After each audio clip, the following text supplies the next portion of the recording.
தமிழக அரசியல் வரலாற்றில் இதுவரை எந்த ஒரு திரைக்கலைஞரும் கண்டிராத ஒரு பிரம்மாண்டமான பிளாக்பஸ்டர் வெற்றியை தனது அரசியல் அறிமுகத்திலேயே பதிவு செய்திருக்கிறார் நடிகர் விஜய். தமிழகத்தின் அசைக்க முடியாத இரண்டு திராவிட பேரியக்கங்களான திமுக மற்றும் அதிமுக ஆகிய இரு துருவ அரசியலுக்கு நடுவே ஒரு மிகப்பெரிய அரசியல் மாற்றத்தை தமிழக வெற்றி கழகம் நிகழ்த்தி காட்டியிருக்கிறது. சுமார் 60 ஆண்டுகளுக்கு மேலாக திராவிட கட்சிகளின் கைகளில் மட்டுமே மாறி மாறி இருந்து வந்த தமிழக ஆட்சி இன்று ஒரு புதிய திசையை நோக்கி நகர தொடங்கி இருப்பதை தான் தற்போதைய தேர்தல் முடிவுகள் காட்டுகின்றன. மதியம் 1 மணி நிலவரப்படி சுமார் 113 இடங்களில் முன்னிலை பெற்று தனி பெரும்பான்மைக்கு தேவையான 118 என்ற இலக்கை நெருங்கிக் கொண்டிருக்கிறார் விஜய்.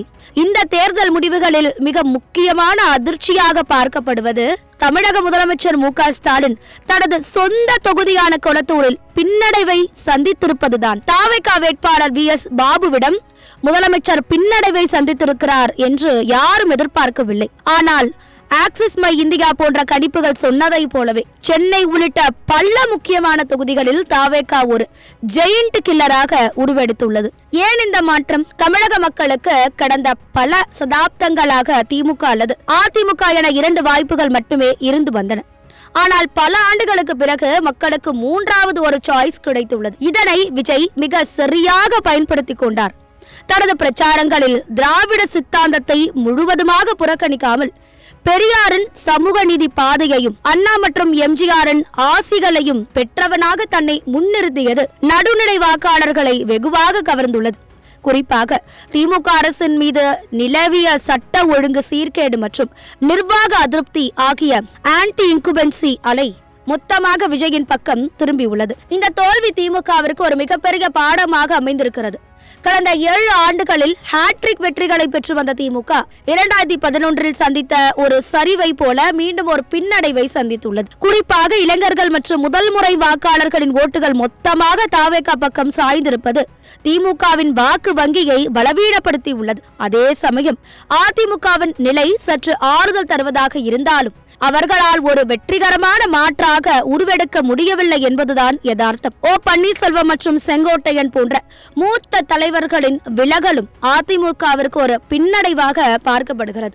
1962 காமராஜர் தலைமையிலான காங்கிரஸ் வெற்றிக்கு பிறகு சுமார் 64 ஆண்டுகளாக திராவிட கட்சிகள் மட்டுமே ஆண்டு வந்த தமிழ்நாட்டில் ஒரு புதிய சரித்திரத்தை விஜய் எழுத தொடங்கியுள்ளார். இவ்வளவு பெரிய எழுச்சிக்கு காரணம் மக்கள் தங்களுக்குள் வைத்திருந்த ஒரு மௌன புரட்சிதான். இவர்களுக்கு பதில் இவர் வரட்டும் என்ற மக்களின் முடிவுதான் இந்த அளவுக்கு இடங்களை தாவேகாவிற்கு அள்ளி கொடுத்திருக்கிறது. இன்னும் சில இடங்கள் கிடைத்தால் எந்த ஒரு கட்சியின் ஆதரவும் இன்றி விஜய் முதலமைச்சராக பதவியேற்க முடியும். இந்த தேர்தல் முடிவுகள் வெறும் வாக்கு எண்ணிக்கை மட்டுமல்ல, இது தமிழக அரசியலின் அடுத்த கட்டத்திற்கான தொடக்கம்.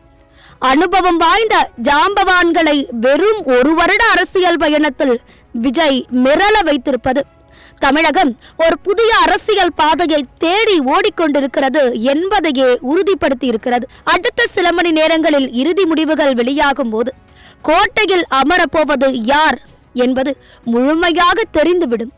தமிழகத்தின் இந்த அரசியல் மாற்றம் ஒட்டுமொத்த இந்தியாவையே வியப்பில் ஆழ்த்தியுள்ளது.